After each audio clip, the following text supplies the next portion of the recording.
오늘 설교 제목은 표적 넘버 3입니다. 세 번째 표적입니다. 요한복음에 표적이라고 말하는 게 한 7개쯤 나옵니다. 기적은 꽤 있어요. 이 7개 말고도 기적이 놀라운 기적 2가지 정도가 기억이 나는데, 예수님이 무리를 걸으신 것도 사실은 어마어마한 기적이죠. 하지만 표적이라고 얘기하진 않고요. 또 나중에 끝에 예수님이 디베라 바다에서요, 그 제자들과 함께 물고기를 엄청 많이 잡으셨어요. 갑자기 153마리를 잡아서 그물도 찢어지지 않도록 그렇게 물고기를 잡은 것도 놀라운 기적과 이사지만 그것도 따로 표적이라고 부르지는 않습니다. 우리가 아는 것처럼 예루살렘에서 많은 표적을 행하셨다라고 지나가면서 말했던 표적 있지만, 그것들 말고 뭔가 우리에게 분명하게 보고 예수 그리스도가 누구신지 알게 하시고 또 깨닫게 하시려고, 그래서 믿음으로 영생을 얻게 하려는 몇 가지 이야기가 요한복음에 있는데요. 그게 7개 정도 있습니다. 그 중에 오늘은 세 번째 이야기고, 오늘 우리가 잘 아는 베데스다 연못에 38년 된 병자를 고치시는 이야기가 표적 넘버 3입니다. 오늘 우리가 읽은 본문에는 표적이라는 말은 없어요. 하지만 나중에 6장에 가시면요, 6장 2절에 큰 무리가 따르니 이는 병인들에게 행하시는 표적을 범인이라 하면서 앞에 있었던 베데스다에서의 사건이 표적이라는 걸 알려주고요.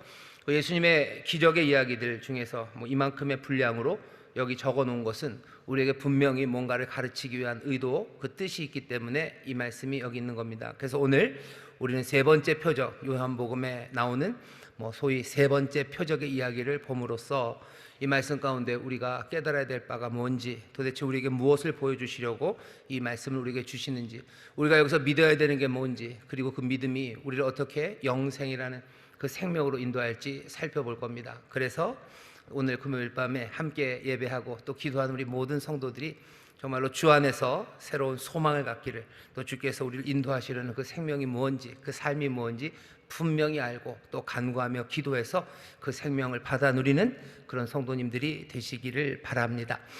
오늘 본문을 보면 베데스다라는 연못이 있대요. 예루살렘에 있는 양문 곁입니다. 이 양문이라는 게 문 2개가 있어서 양문이 아니고요, 진짜로 매하는 양입니다. 양들이 지나다니는 문이 있어요. 아니 양들이 지나다니는 문은 양이 못 지나다닙니까? 특별히 양이 좀 지나다니게 만든 문이 있고요. 베데스다가 그 문 바로 옆에 베데스다라는 연못이 있었답니다. 베데스다, 예수님이 예루살렘에 가셨어요. 예수님은 원래 나사렛에서 태어나셨고요, 갈릴리 지방 사람이고 나사렛에서 사시다가 조금 나이가 많이 들으셔서 시간이 좀 지나서는 가버나움 쪽으로 내려오셨던 것 같아요. 그러니 예수님의 홈코트는요, 갈릴리 지방입니다. 갈릴리에 사시면서 예루살렘을 왔다 갔다 하셨어요. 그러다가 마지막에 예루살렘에 오셨을 땐 더 이상 갈릴리로 가지 못하실 줄 알았는데 부활하셔서 다시 제자들과 함께 갈릴리로도 가시죠. 그리고는 예루살렘에서 승천하셨습니다. 예수님이 이제 또 예루살렘으로 오셨습니다. 예루살렘에 있는 베데스다라는 연못, 그 연못 옆으로 오셨는데, 베데스다라는 연못은 특별합니다. 거기에는 온갖 병자들이 있어요. 많은 병자, 소경, 절뚝발이, 혈기 마른 자들이 누워 있고요. 거기는 행각, 무슨 정자 같은 거 5개 내지는 기둥이 한 5개쯤 되는 큰 정자가 거기 있어서요, 그 안에 병자들이 참 많습니다. 베데스다 연못이 어마어마하게 큰 무슨 호수는 아니에요. 그냥 그 예루살렘 성 앞에 연못을 만들어서요, 거기에서 성에서 써야 되는 여러 가지 물을 담아놓고 그곳에서 이런저런 일들을 합니다. 근데 베데스다 연못에는 왜 이렇게 아픈 사람들이 많습니까? 여기 무슨 특별한 일이 일어나요. 가끔 가다가 천사가 내려오는 식으로 이 베데스다 연못이 동합니다. 물이 막 동해요. 여러분들 간헐천이라고 그래가지고 용암지대, 화산지대에 가면은 물이 갑자기 막 끓어오를 때가 있는데, 제 생각엔 베데스다 이 연못 있는 곳이 화산지대는 아니기 때문에 뜨거운 물이 막 용솟음치는 그런 간헐천은 아닌 것 같아요. 하지만 무슨 이유에서였는지 안에서 갑자기 물이 훅 들어온다든지 아니면 뭐가 흔들려서라든지 베데스다 연못 물이 동할 때가 있습니다. 그런데 그때 누구든지 먼저 들어가는 사람은 어떤 병에 걸렸든지 낫는다는 전설이 있어요. 그 전설이 있고, 또 어쩌면 정말로 들어간 사람들이 나음을 받아 새로 고침받는 그런 이야기들이 거기에 베데스다 연못에 묻어 있습니다. 그러니까 아픈 사람들이 거기 와요. 그리고 가끔씩 물이 동할 때마다 먼저들 뛰어드는 그런 자리가 베데스다 연못입니다. 베데스다 연못에 아픈 사람들이 많아요. 그리고 베데스다라는 이름 자체가 참 뭐라 해야 되나요? 은혜로운 이름입니다. 벳데스다예요. 히브리 말로 돼 있다 그러죠. 일부러 그렇게 한 거예요. 여러분들 베들레헴 할 때 그 벳이 집입니다. 그래서 벳레헴 그러면요 떡이에요. 그래서 베들레헴 그러면 떡집 뭐 이런 식입니다. 베데스다도요. 벳 그다음에 있는 게 히읗 그다음에 시옷 디귿이에요. 흐스드. 흐스드 그러면 생각나는 게 뭐가 있으신가요? 잘 안 나시죠? 헤세드라고 들어보셨나요? 헤세드 하나님의 자비하심입니다. 하나님의 은혜예요. 성실하신 인자라고 표현되는 하나님의 변치 않는 사랑, 그 인애를 우리는 헤세드라고 그러는데요. 벳 그리고 헤세드입니다. 그게 두 개가 붙어서 베데스다가 되었어요. 그러니 베데스다의 이름의 뜻은 은혜의 집입니다. 자비의 집입니다. 하나님의 성실하신 인자하심의 집이에요. 하나님의 은혜를 베푸시는 집, 자비를 베푸시는 집. 그러니 당연히 아프고 힘들고 그리고 병든 사람들이 모여들 겁니다. 베데스다는 그런 곳이에요. 목욕하는 곳도 아니고 다이빙하는, 어쩌면 사람들이 들어가서 씻는 곳일 것 같았는데 아픈 사람들이 뛰어 들어갑니다. 꽤나 유명했겠죠. 유명한 치료처. 그러니 행각이 5개나 있었을 거고요. 거기는 유대인들뿐만 아니라 이방인들도 많이 모였답니다. 어떻게 알아요? 이 말씀 가지고는 모르고 고고학적인 발견들을 보면 정말로 예루살렘 성 앞에 베데스다라는 연못, 큰 연못이 있었고요. 거기 사람들이 치료를 받기 위해서 왔어요. 치료를 받기 위해 왔다는 걸 어떻게 고고학적으로 압니까? 거기에 새겨진 글씨들, 거기에 있는 여러 가지 기록들이 유대인들뿐만 아니라 주변 여러 곳에서 이방인들도 그곳에 와서 치료를 구했던 어쩌면 꽤나 유명한 치료처가 베데스다였습니다. 38년 된 병자가 거기에 있어요. 이 사람만 있는 건 아니죠. 온갖 병자들이 거기 있습니다. 근데 이 베데스다라는 곳을 잘 보셔야 돼요. 예수님이 베데스다로 오셔서요. 유대인의 명절이 되어서 예루살렘으로 오셨고요. 여러 곳 가실 수 있지만 이번에 예루살렘에 오셔서 제일 먼저 가신 곳은 베데스다라는 곳입니다. 아픈 사람이 있는 곳으로 가셨어요. 그냥 여기 아픈 사람을 그냥 고쳐주러만 가신 건 아닌 것 같아요. 표적은 조금씩 좀 더 복잡해지기 시작하고 좀 더 풍성해지기 시작합니다. 보셔요. 베데스다가 이름도 아름답습니다. 자비의 집이에요. 아픈 사람들이 치료 안 받는 곳입니다. 그럼 너무너무 좋은 곳 같죠? 하지만 가만히 보면 이곳은 조금 이상합니다. 이곳은 어떤 곳인가 가만히 생각해 보면요, 뭔가 전설이 있는 곳이에요. 전설이 모여 있죠. 그리고 약간은 미신적인 곳입니다. 하나님이 베데스다의 물을 통하면 네가 고침을 받을 거라고 하나님이 모세를 통해서 약속하신 적도, 선지자를 통해서 약속하신 적도 없어요. 사실은 그냥 어쩌다 보니 그렇게 됐죠. 온갖 전설들, 온갖 무슨 이교적인 생각들이 모여서 그곳에서 그런 일들이 일어나요. 아니, 여기는 하나님이 특별히 명령하신 그게 없기 때문에 그럼 여긴 별것 아닙니까? 아니, 딱 그렇지만도 않아요. 이름은 자비의 집, 이름은 은혜의 집이지만 지금 여기서 벌어지고 있는 일들, 이 헤세드의 집에서 누가 치료함을 받습니까? 선착순으로 치료받아요. 제일 먼저 뛰어들어가는 사람이 치료를 받습니다. 이건 은혜와는 좀 거리가 먼 것 같아요. 아니, 그래도 한 사람이라도 치료받으면 그건 은혜로운 것 아닙니까? 그렇게 말하면 고개를 끄덕이고 그러네요. 하나님의 자비가 거기 있어서 먼저 뛰어들어간 사람은 그래도 나으니, 그래도 없는 것보다는 나으니 여기는 하나님의 자비가 있는 것 같습니다 라고 말할 수 있지만 아니요, 그렇지는 않은 것 같습니다. 왜냐하면 너무 많은 사람들은 거기에서 치료함을 받지 못해요. 38년 된 병자가 거기서 38년을 앉아 있었다는 이야기는 아닙니다만 이 38년 된 병자도 거기에 꽤나 오래 누워 있었어요. 오래 누워서 아무것도 못합니다. 은혜의 집, 자비의 집이라고 하는 베데스다에 와서 이 병자는 아무것도 못하고 그냥 누워 있을 뿐입니다. 여기에 있는 소경으로 온 사람들도 마찬가지일 거예요. 수년, 수십 년을 어쩌면 그곳에서 아무것도 보지 못하고 가만히 있어요. 그럼 거기는 은혜의 집인가? 거기에는 자비의 집인가? 그래도 물이 동할 때 누구는 낫지 않습니까? 아니, 그것으로 모든 이 슬픔과 주저앉고 누워있는 사람들, 이 사람들이 하나님의 은혜와 자비 아래 있다고 말하기는 어려워요. 이 세상을 가만히 보시면요, 세상은 그렇습니다. 사람들은 다 잘 살 수 있기를 바라요. 뭔가 대박이 생길 것 같고 뭔가 한탕을 꿈꾸는 사람들이 살아요. 정말로 대박을 치는 사람들이 있어요. 한탕을 이루는 사람들이 있습니다. 분명히 있어요. 그러니 이 세상은 자비의 세상, 이 세상은 좋은 세상인가? 누군가 선착순으로 가면 그 사람은 그래도 좋은 것 얻을 수 있고 많은 것 얻을 수 있으니 세상은 자비의 세상인가? 아니라는 걸 여러분들 알기 시작할 겁니다. 대한민국도 그렇고 뭐 대한민국에 대박 치는 사람들이 있어요. 한탕에서 크게 버는 사람들이 있어요. 뭐 테라, 뭐 권도영인가요? 걔가 미국에 걔가 아니죠. 그 사람은 미국에 벌금만 6조를 내기로 했대요. 벌금만 6조를 내기로 했대요. 그 사람이 저보다 돈이 좀 많은 것 같아요. 벌금을 6조를 낸대요. 벌금을 6조를 낼 만큼 돈을 벌 수 있는 나라가 이 대한민국입니다. 대한민국이 그런 나라예요. 그러니 은혜롭고 자비로운 나라 그런가요? 베데스다에는 선착순이에요. 누구는 크게 할 수 있어요. 하지만 나머지 사람들은 몽땅 다 그냥 누워 있을 뿐입니다. 서는 사람은 얼마 없어요. 그냥 다 누워 있는 곳이 베데스다예요. 은혜롭고 자비롭고 여기는 뭐 좋은 세상이라고 말하는 어쩌면 전설과 이교적인 미신이 가득하지만 거기 그냥 누워 있는 사람만 있을 뿐입니다. 예수님이 찾아간 곳은 그냥 아픈 사람이 있는 곳은 아니에요. 예수님이 찾아간 곳 베데스다라는 곳을 찾아간 거예요. 예수님이 지금 우리를 찾아오시는데 우리를 찾아오신 우리의 이 상황이라는 건 그냥 아픈 사람만 있는 상황은 아니에요. 여기는 누워 있지만 뭐 깜빡 속은 거죠.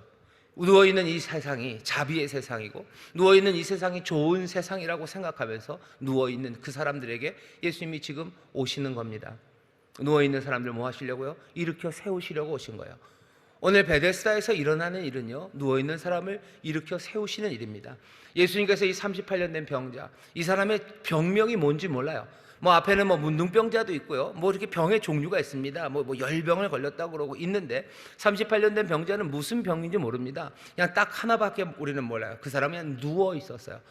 왜 누워 있었을까 모릅니다. 하지만 중요한 건 뭐예요? 무슨 이유가 되었건지 이 사람은 누워 있는 거예요.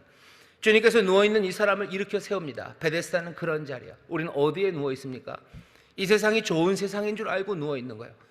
이 세상이 좋은 세상인 줄 알고 누워 있어요. 그러면서도 나오는 건 불만과 불평만 나옵니다. 우리가 사는 세상을 보시면 돼요. 세상은 기회가 있고 뭔가 좋은 세상이에요. 하지만 그러면 사람들이 은혜의 집에 있으면, 자비의 집에 있으면 모두가 다 감사와 기쁨이 넘쳐야 되는데 아니요, 그렇지 않아요. 원망 그리고 불평만이 가득합니다. 여기는 이 사람도 원망하고 불평해. 예수님이 너 낫고자 하느냐 물어봤을 때 이 사람 그냥 낫으면 좋겠습니다. 아니면 예, 낫고자 합니다 라고 답하지 못해요. 왜? 그 안에 있는 건 낫고자 하는 생각, 그 소망보다도 더 많이 차있던 건 원망과 불평이었기 때문이죠. 그러니 찌르는 대답이, 질문이 들어왔을 때 나오는 건 내 마음의 소원으로 충만했던 사람이 아니라 오히려 원망과 불평이 가득해서 아무도 나를 넣어주지 않는다는 거야. 물이 동할 때 아무도 나를 넣어주지 않아요. 그러니 내 인생에 답답한 곳, 나는 세상을 원망하는 거예요. 나는 불평이 많은 사람이지 낫고자 하는 소망으로 가득한 건 아닙니다. 이 땅을 살아가면서 사람들이 소망으로 가득 차서 살아가지는 않아요. 좋은 세상, 그러니 소망을 가지고 살아야지. 아니요, 원망과 불평으로 살아갑니다. 그러며 누워있는 삶들이 우리의 삶이에요. 우리가 살고 있는 이곳은 그래서 베데스다를 너무 많이 닮았습니다. 이곳은 전설이 있는 땅이에요. 우리가 사는 이 세상은 전설이 가득하죠. 이교적인 미신이 가득하죠. 누구라도 다 일어설 수 있을 거라고 믿죠. 하지만 그런 소망 대신에 원망과 불평이 가득한 세상입니다. 누워있는 자들 일으켜 세우시려 주님 오셨어요. 오늘 주와 함께, 아니 주께서 일으켜 세우시는 복된 이들 되시기를 주의 이름으로 축원합니다. 주의 이름으로 축원합니다. 둘 중에 하나요. 누워있든지 서든지입니다. 주는 우리를 세우시려고 오신 분이셔요. 누워있고 서 있는 거 하면 여러분들 그 쿵푸 영화 좋아하십니까? 누구더라? 양가위랑요 장찌 둘이 나왔던 뭐 영화 중에 일대 종사라고 있습니다. 왕가위가 아마 감독을 했을 거예요. 거기 보면 그 양조위가 연문으로 나와요. 그 막 이렇게 하는 연문으로 나오는데 쿵푸에 대해서 얘기를 해요. 쿵푸에 대해서는 딱 두 가지밖에 없대요. 누가 잘하고 어떤 문파가 세고 그런 거 다 필요 없어요. 쿵푸는 그냥 딱 두 개. 하나는 수직 그리고 수평이래요. 그냥 뭐만 남아요? 눕는 자 그리고 서는 자만 남는데요. 둘 중에 하나는 눕고 하나는 서는 거. 쿵푸는 그게 다라고 연문이 말했습니다.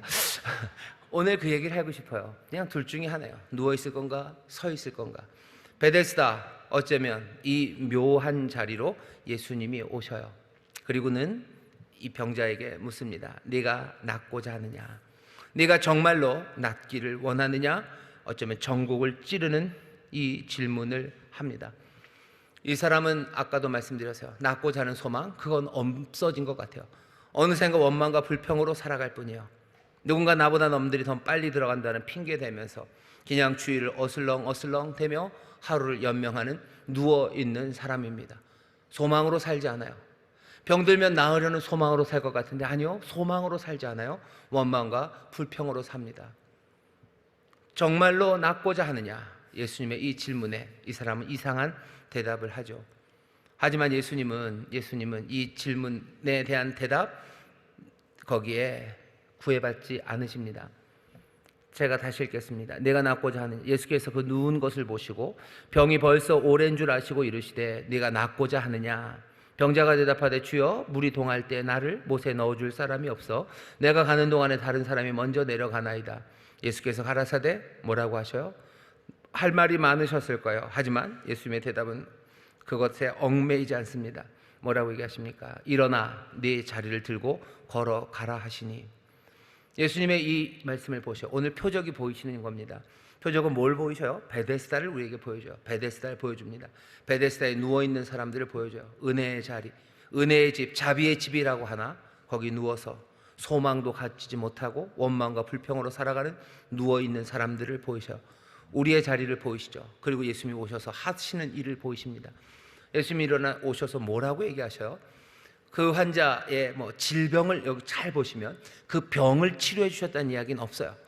무슨 그 대증요법이죠. 거기에 대한 증상을 완화시켜주고 아니면 그 병의 근원이 되는 뭔가를 해결해주는 그런 방식으로 지금 하지 않으셔요. 우리에게 뭘 보여주시나 보십시오. 뭐라고 하셔요? 일어나라라고 얘기하셔요. 일어나라라고 얘기하셔요. 일어나라는 얘기는 누워있으니까 일어나라는 이야기 당연한 것 같지만 적어도 요한복음뿐만 아니라 모든 복음서, 아니 신약성경 전체에서 일어난다는 이야기는 무슨 얘기입니까? 부활에 관한 이야기예요. 부활의 주님 일으켜 세워 죽은 자 가운데서 일어나신 분이에요. 그분이 우리를 일어나라고 하십니다. 여기 지금 이 베데스다의 38년 된 병자에게 예수님이 말씀하시는 건 일어나라는 말씀이에요. 어쩌면 부활이에요. 새로운 생명으로 일어나라고 지금 말씀하시는 거예요. 너무 오버하시는 것 아닙니까? 아니, 잘 보셔요. 이 병자에게 다시 예수님이 무슨 대증요법으로 증상을 완화하는 치료를 하고 계신 게 아니에요. 병의 근원이 되는 이유, 그것들을 뭐가 해결하고 계시는 게 아니에요.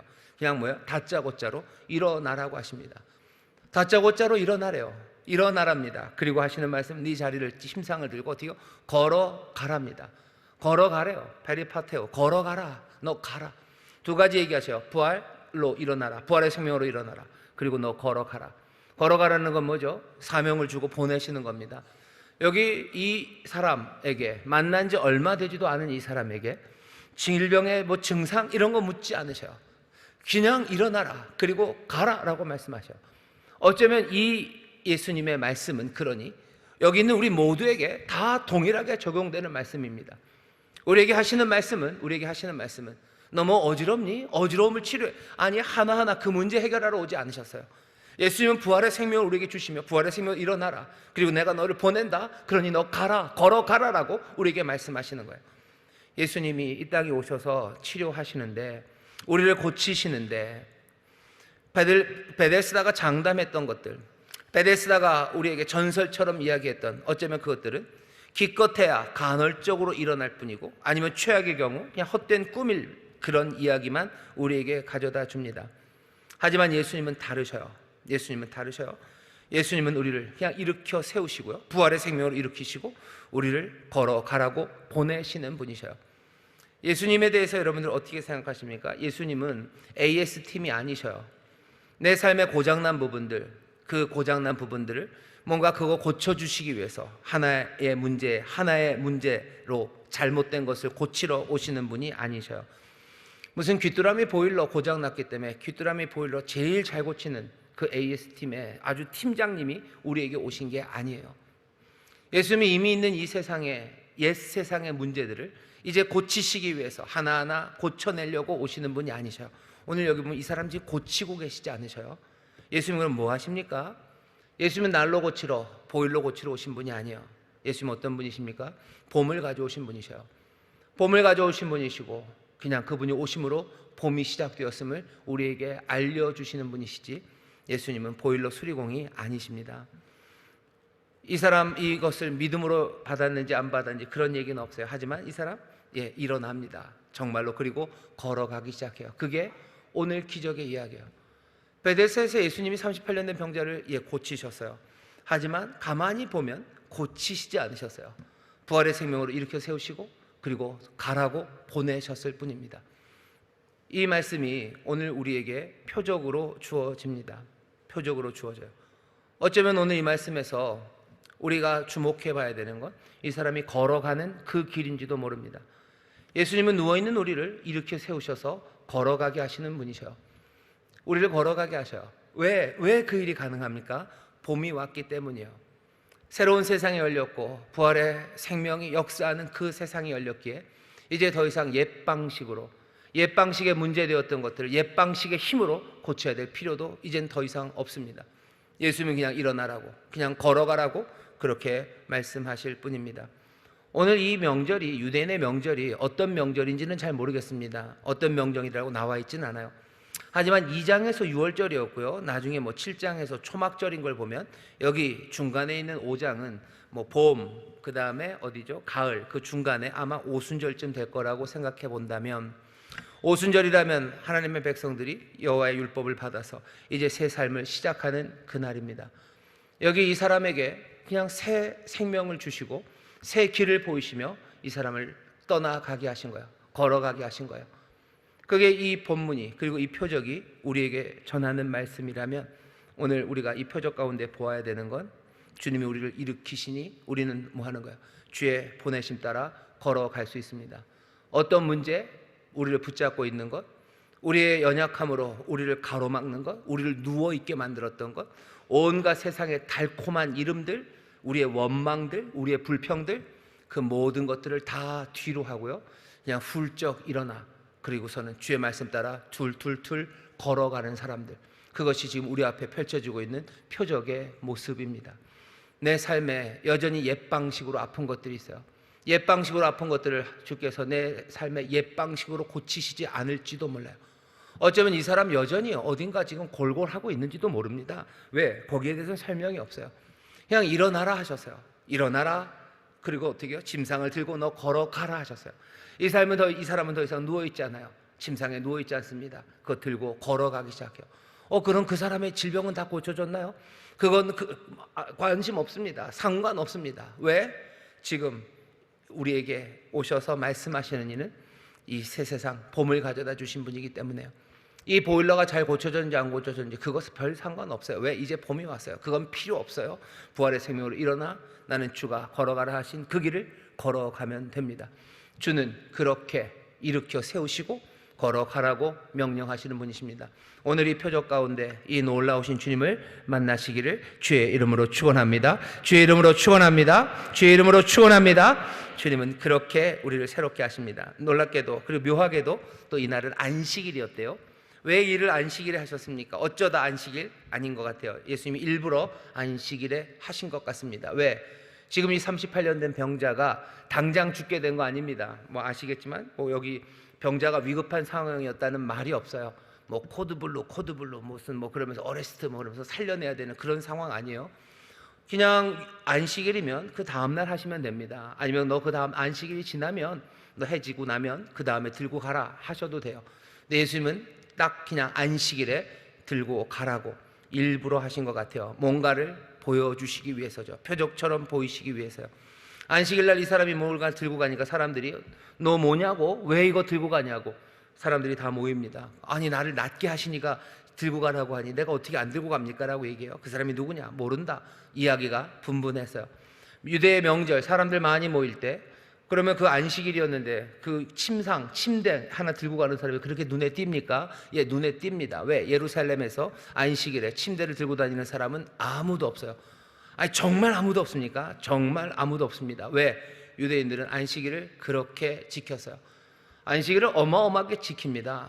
어쩌면 굉장히 감동적인 사람들이에요. 유대인들이 어느 정도로 감동적이냐면, 지금은 많이 달라지고 세속화된 유대인들이 많지만 아마 2000년 전 예루살렘에 있었던 이 사람들은요, 다른 어느 시대들보다 하나님의 말씀을 지키려고 몸부림쳤던 시대예요. 많은 바리새인들이 가르치고 본을 보이면서요, 당연히 예루살렘 안식일에는 아무도 침상을 들고 다니는 사람 없습니다. 정말로 없습니다. 이 사람들은 안식일에 목숨을 걸어요. 예를 들면 그런 식이에요. 전쟁을 하다가도요, 안식일이 되면 싸움을 고만합니다. 싸움 고만하면 다 죽지 않습니까? 예, 죽어도 고만합니다. 이거 죽으면 나라가 망하지 않겠습니까? 아닌 것 같아요. 안식일에 싸움을 안 해서 많이 죽고 다치고 전쟁에 패배해서 나라가 망한 것은 아닌 것 같아요. 그 사람들이 안식일에 싸우지 않아서 죽어갔기 때문에 어쩌면 나라가 지켜졌을 겁니다. 그러니 2000년 동안 그 어려운 가운데도 나라를 지켜갔던 건 아마 안식일에 안 싸워서가 아니라, 안식일에 안 싸워서 망한 게 아니라 안식일에 안 싸워서 어쩌면 피 흘리고 죽어갔기 때문에 남아 있었을 거예요. 그렇게 중요한 안식일입니다. 근데 예수님이 그 일을 일부러 하셨어요. 왜? 그 말 한마디를 전하기 위해서요. 아버지가 일하신다, 그러니 나도 일한대요. 반론이 있을 수 있죠. 안식일은 하나님도 쉬시는 날인데요. 아니, 이제 그렇게 생각하지 않으신다는 거예요. 하나님의 시간 그리고 예수님의 시간은 이 땅의 시간과는 달라요. 이제는 그 시간과 다른 시간이 왔어요. 다른 날이 왔어요. 아버지가 일하시는 날이에요. 아버지가 일하시는 때요. 세상과 전혀 다른 시간, 전혀 다른 나라, 그리고 전혀 다른 세상이 이때 임하였음을 예수님이 말씀하시는 것 같아요. 새로운 창조가 임했죠. 난로를 고치러 온 게 아니라 봄이 오는 것처럼 새로운 시간이 왔다는 걸 우리에게 보여주시는 겁니다. 오늘 이 표적 가운데 우리가 봐야 되는 것, 새 창조, 새 세상, 그리고 새 은혜, 새 역사가 우리 가운데 임했다는 것, 그것 보라고 하셔요. 우리는 새 세상을 봅니다. 영생이라는 임하시는 하나님의 나라, 그 안에 살아가는 전혀 다른 삶, 그것들을 보기 시작해야 돼요. 이 표적들을 보기 시작하면 사람들은 두려워하기 시작하고요, 그리고 핍박하기 시작할 겁니다. 유대인들이 예수님을 미워하기 시작해요. 예수님을 향해서 분노하기 시작하고요, 예수님을 잡아서 어떻게 하려고 작전을 짜기 시작합니다. 자기 땅에 오셨지만 그 땅의 백성들이 그를 받아들이지 않았다는 요한복음 처음에 그 이야기가 아주 슬프게도 점점점 분명하게 옵니다. 이 표적을 보고 이 표적으로 살아가는 사람들, 여러분들 이미 위험을 감수하기 시작하셔야 돼요. 새 세상을 여러분들이 살아가기 시작하고, 이 표적이 보인 대로 새 시대를 살아가기 시작하고, 이 표적이 우리에게 증거하는 대로 누워있던 자들이 일어서서 걷기 시작하면 사람들은 분노하기 시작하고요, 우리를 미워하기 시작합니다. 정말 그렇습니까? 정말 그렇습니다. 용서하라는 말이에요. 용서하라고 주님 말씀하셔. 일어나라는 거죠. 불평하고 불만하고 누구에게 뭔가 원망하지 말아라. 용서해라. 누워있는 자들 일으켜 세웁니다. 일어세우, 그리고 가게 하셔. 어떻게 용서가 가능합니까? 내 상처를 치료해야 되는 것 아닙니까? 옛 상처들, 옛 아픔들을 하나하나 고치기 위해서 예수님 오신 거 아니에요. 우리는 어쩌면 그렇게, 하나님, 주님, 내 마음이 너무 아프고 이걸 어떻게 해주셔야지 내가 되는 것 아닙니까? 아니요, 어쩌면 예수님 거기에 대해서 하나하나 치료하지 않으시는 것 같아요. 오늘 베데스다의 이야기를 보면 그냥 일어나라, 그리고 가자 하시는 거예요. 용서하자, 용서하라, 용서하고 가자. 용서하는 일로 가래요. 이건 어떡합니까? 옛 세상은 지나가세요. 봄이 왔고 새로운 영생으로 살아가고 또 새로운 시간, 새 창조는 시작되었어요. 이전 건 다 지나가고 새로운 나라가, 하나님의 나라가 임했어요. 그 날에 합당하게 살아가라고 우리를 부르시는 겁니다. 냉소와 원망, 그거를 버리라는 거죠. 여기 베데스다 38년 된 사람은 냉소로 살아가요. 원망으로 살아가요. 냉소할 만한 이유가 있었겠죠. 그것들을 하나하나 예수님이 다 그 냉소의 마음, 그 차가워진 마음을 데펴 주시고 그것들을 다 싸매 주셔서 거기 하나하나 고치러, 보일러 고치러 오신 것 아니에요. 뭐라고? 일어나라, 그리고 가자라고 말씀하셔요. 내가 세상을 향한 냉소가 여전히 있습니다. 그런데 내가 세상을 따뜻하게 대할 수 있습니까? 난 못한다고 해요. 근데 누워있는 우리에게 뭐라고요? 일어나라, 챙겨 들고 이제 가자라고 얘기하시나요? 가자 얘기하셔요. 여러분, 예배하는 시간은 꼭 이게 무슨 성경에서 나온 이야기는 아니지만, 가톨릭 같은 경우에 그 예배를 보통 미사라고 그럽니다. 미사 그래요. 미사가 무슨 말인 것 같으세요? 한국말인가요? 한자인가요? 미사가 한국말은 아닙니다. 미사가 라틴에서 온 건데요. 미시오 그러면 보낸다는 거예요. 그건 예배가 다 끝나면 사제가 성도들을 보냅니다. 그게 미사예요. 미시오, 보내는 거죠. 예배는 항상 보내요. 예배는 보내고 끝납니다. 안 보내면 여러분들 큰일 나죠, 그죠? 목사님이 계속 붙잡고 있어 어떡합니까? 염려하지 마세요. 제가 여러분들 보낼 겁니다. 보내는데 하나하나 내 마음이 다 치료받고 내 마음이 다 회복되고 보일러가 다 고쳐졌는지 확인하고 보내진 않아요. 누웠던 자들 일어서라고 합니다. 일어서서 가자라고 하는 거예요. 가자라고 해요. 어떻게 갑니까? 왜? 새 세상이 열렸기 때문이고 하나님의 새로운 창조, 새 시간이 시작되었기 때문이요. 하나님의 역사하시는, 하나님이 일하시는 하나님의 은혜의 시간이고 하나님의 은혜의 세상이 열렸어요. 그러니 우리는 그 은혜의 뜻, 그리고 그 주님의 인도하심, 그리고 말씀 따라 우리는 걷기 시작하는 것, 그것이 우리가 살아가는 삶, 예배하는 사람의 삶의 태도입니다. 다 안 고쳐졌는데요. 아니, 그렇게 얘기하실 필요 없어요. 다 나았다고 그랬어요. 다 나았다. 새 세상이다. 봄이 왔는데 어쩌면 내가 보일러를 고쳐야 될 이유가 없을지도 모릅니다. 내가 누워있는 나를 그럼 어찌합니까? 누워있는 나를 어떻게 일으키셔요? 나를 고치셔서 일으키시는 게 아니에요. 어쩌면 죽었던 나를 부활의 생명으로 일으켜 세우시고 그리고 우리를 보냅니다. 그렇게 가는 사람들은 세상이 미워할 거예요. 세상에서 미움을 버리고 가자, 용서하자. 그래서 용서하자는 말 한번 해보십시오. 그리고 그렇게 살아보셔요. 세상이 우리를 미워하고 핍박하기 시작할 겁니다. 비난을 멈추라고, 그죠? 여기 38년 되는 병자 비난합니다. 자기의 연약함을 비난하고, 달리기 빠른 사람들 비난하고, 누군가 넣어줄 수 있는 힘 있는 사람들, 커넥션 있는 사람들, 그 사람들 비난하는 거야. 저 사람들 나쁘고 내가 불쌍하다고. 아니, 그렇게 되면 거기 계속 누워있을 뿐이에요. 거기 베데스다라는 그 이름만 번지르르한 그곳에 누워서 불평하고 거기서 비난하고 살아가야 될 이유 없어요. 일어나, 그리고 가라라는 그 말씀에 따라 나서면 됩니다. 오늘 이 표적을 우리에게 보이셔요. 오늘 이 밤에 우리가 놓여있는 이곳이 베데스다 같은 곳이라고 그랬어요. 그럼 여러분 너무 실망하지 마십시오. 예수님은 어디로 오셔요? 베데스다로 오셔요. 이름 번지르르한 세상이 우리가 사는 세상입니다. 세상은 우리에게 다 이렇게 얘기하죠. 원하는 건 다 이룰 수 있는 세상. 세상은 공평한 세상이라고도 말하고 풍성한 세상이라도 말하고 여기 뭔가 좋은 일이 있을 것처럼 번지르르한 이름들, 그 이름들로 불려지는 세상, 우리는 그 세상을 살아갑니다.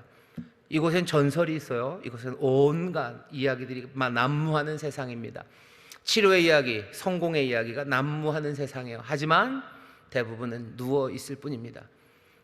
슬픔의 눈물로, 그리고 불평으로, 냉소로, 조소로, 그리고 썩어가는 살냄새로, 서로를 향한 질투로, 그리고 서로를 향한 말도 안 되는 비아냥거림이 가득한 세상을 우리가 살아가요. 이렇게 망가지고 저렇게 망가진 사람들이 누워있는 이곳이 베데스다라면 여러분들 너무 슬퍼하지 마십시오. 주께서는 이 베데스다로 찾아오셔요. 여기 베데스다로 오셔서 세상이 정말로 하나님의 나라가 임했음을, 그리고 영생이 우리에게 주어졌음을 분명하게 알려주십니다. 낫고자 하느냐라고 오늘 여러분들에게 물으셔요. 여러분들은 뭐라고 대답하시면 됩니까? 낫고자 합니다 라고 대답하면 돼요. 예수님 그럼 어떻게 하실 것 같으셔요? 똑같이 하실 겁니다. 일어나 네 침상을 들고 걸어가라라고 말씀하셔요. 우리는 믿습니다. 영생을 믿습니다. 하나님이 일하심을 믿습니다. 하나님의 은혜의 나라, 하나님의 천국이 우리 가운데 임했음을 우리는 믿습니다. 생명의 주가 우리에게 부활의 생명을 주심을 우리는 믿습니다. 주님 하시는 말씀 그대로 누워있던 자들 일어나 여러분들 걸어가기 시작하시기를 주의 이름으로 축원합니다. 주의 이름으로 축원합니다. 새 날이 우리에게 왔습니다. 새 세상이 우리에게 주어졌고 새로운 생명이 우리에게 있습니다. 그 삶 살아갈 때 핍박과 여러 가지 어려움이 있겠으나 염려하지 않습니다. 우리가 걸어가야 될 길 분명히, 그래서 누워있는 자들 아니라 일어서는 하나님의 사람들로 그렇게 서로 격려하며 나가게 되시기를 주의 이름으로 축원합니다. 주의 이름으로 축원합니다. 기도하겠습니다. 하나님 감사합니다. 베데스다 아버지 하나님, 어쩌면 이 슬픈 자리, 아버지 하나님 이 가슴 아픈 자리로 주님 오시니 감사합니다. 우리가 살아가는 이 세상이 얼마나 이 베데스다를 닮았는지 모릅니다. 뭔가 좋은 것이 있다 하나 원망하고 불평하고 냉소와 조소로 태반의 사람들은 누워 있어야 되는 아버지 하나님 이 땅, 아버지 이 베데스다에 주님 찾아오시니 주께서 이제 하나님의 은혜와 그 놀라우신 생명과 그 나라가 우리 가운데 임하였음을 선포하시며 우리를 일으켜 세우시니 오늘 이 예배에 참여한 우리 사랑하는 모든 성도들 누워있던 삶이 일어서는 자리가 되게 하여 주시옵소서. 우리의 삶의 부활의 역사가 일어나는 귀한 밤이 되게 하여 주시옵소서. 38년 된 병자가 부활하듯 주여 오늘 이 밤에 아버지는 지쳐 누워있던 모든 이들이 부활의 생명으로 일어설 수 있는 것 주께서 우리에게 오시사 부활의 생명으로 일으키기 때문인 줄 믿사오니 주여 하나님의 능력 성령의 놀라운 바람 같은 능력으로 우리를 일으켜 세우시사 주여 주가 우리에게 보이신 그 길을 아버지 하나님 믿음으로 함께 걸어가는 하나님의 자녀들 예수의 사람들 되게 하여 주시옵소서. 이 표적을 우리에게 보이시니 기쁨으로 영접하게 하여 주옵시고 주여 부활의 생명으로 일어난 자들 아버지 사명으로 걸어나가는 하나님의 사람들 되게 하여 주시옵소서. 시간 또한 간절히 기도할 때 주님 우리뿐만 아니라 우리 사랑하는 모든 이들이 일어서기를 원하고 아버지 하나님 이 땅이 주의 은혜 안에서 이 믿음으로 일어서기를 원하오니 주여 이 사명도 감당하는 우리 모두가 되게 하여 주옵소서. 감사드리며 예수님 이름으로 축복하며 기도하옵나이다. 아멘.